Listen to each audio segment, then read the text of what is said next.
This is a story of a 90-year-old boy who transformed from being anxious, insecure, and master overthinker to becoming someone who achieved positive carelessness, and he start living his every day like his best day. And if you're same like this boy was, caring about everything so much and overthinking for hours and hours, and these things not just drain your energy, waste your day, also it kills your sleep and make you miserable for hours, then this one thing also help you to solve your life's 80% problem. So let's eliminate your life 80% problem by finding that one thing. I was in the middle of my college semester exam and it was going terribly. I couldn't excuse a single word onto the paper.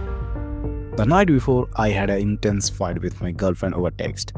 I didn't sleep at all, drowning instead in a sea of overthinking and anxiety all night. After the exam disaster, I didn't hang up around talk to my friends. I left college and found myself at Riverside coffee shop. The kind of place I rarely go because I used to think this place belongs to low life and loners. But minute turns into hours. I finished 2 cups of coffee and was on my third. As I sipped, my entire 2 years of college and even my school life flashed before my eyes. I felt deeply embarrassed and stuck realizing how I had behaved these past few years. The cost of caring about wrong things. It hit me how caught up I was in my romantic relationship.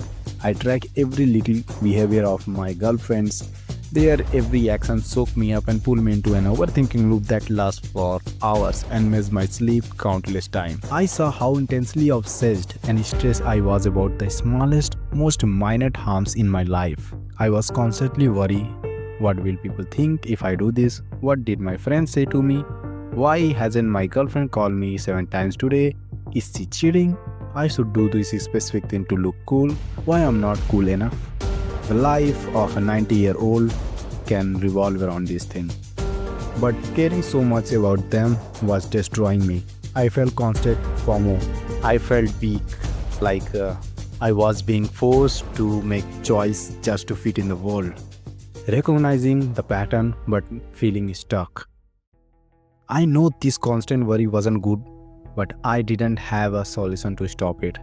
Even though I know the thing I was doing were worthless, just shiny object, I still couldn't stop myself. I lacked a better solution for myself. For example, after wasting my school life, partying, staying out late, and chasing girls, I found myself doing the same exact things in college.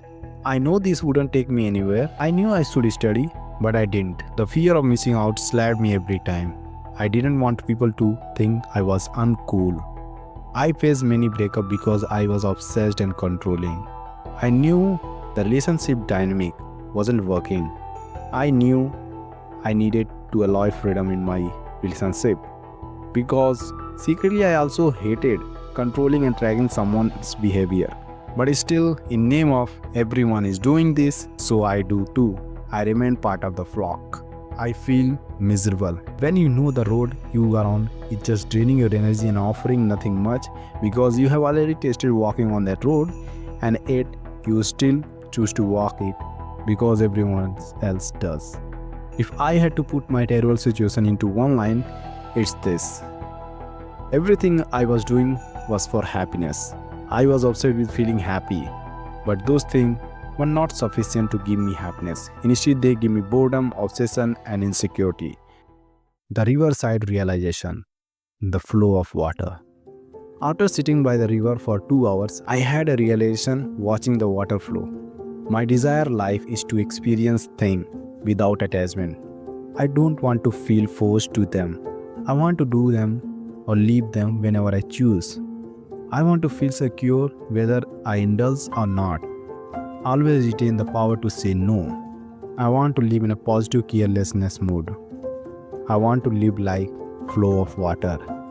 It flow in one direction, joyfully, without getting stopped by rock hurdle. If something comes in its way, it sees through it and make its way. Because the river has to go somewhere, it follows its direction. Directional power solves most of the problem for the river. That's when I know if I have to get out of my 80% of problem, I need something big in my life to give me direction. The rest of the problem will destroy in its way. It took me months of research, but then I found this. Focus on big things, little things take care of themselves. You don't have to. And I'm not talking on your purpose or something here. That is widely popularized in society. Because my research show me stop looking for purpose and start looking for challenge. When people hear the term purpose, they immediately roll their eyes. They think it's going to be complicated, something only the elite 1% find. You have to pick one thing that is so good, so fulfilling, that you completely immerse yourself in it and do it for lifetime. It feels forced, demanding, perfection and accuracy right now. That's why I like to call challenge instead of purpose. Just changing the name flips the definition.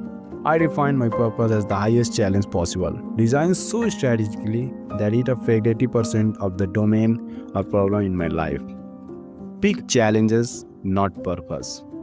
This gives you freedom to mutate with time. You don't have to force yourself to choose the perfect thing right now. No, you can evolve your challenge and shift to another ones as you grow. How big challenge solve 80% of your problem? Without complicating things, all I say is this. When you have something big in your life, you are directed toward that thing. This benefits you in two main ways. First, when you are directed toward one thing, then you don't feel boredom or experience FOMO. Those feelings only happen when you don't have something meaningful to do.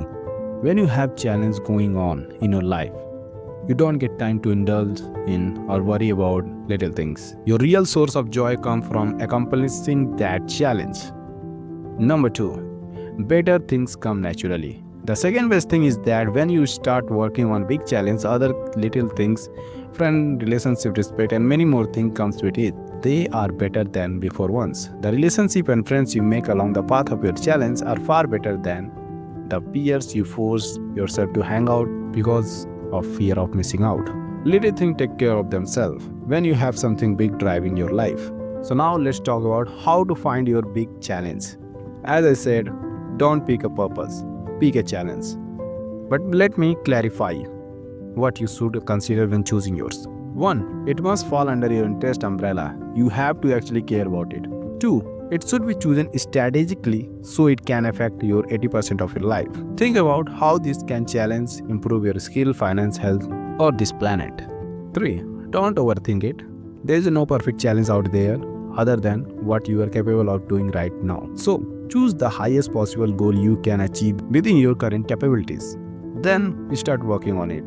The one thing that differentiates winners from losers is that loser says, I will start tomorrow. Winner take immediate action. I didn't know this fact when I was at the riverside, but I took immediate action right after I left.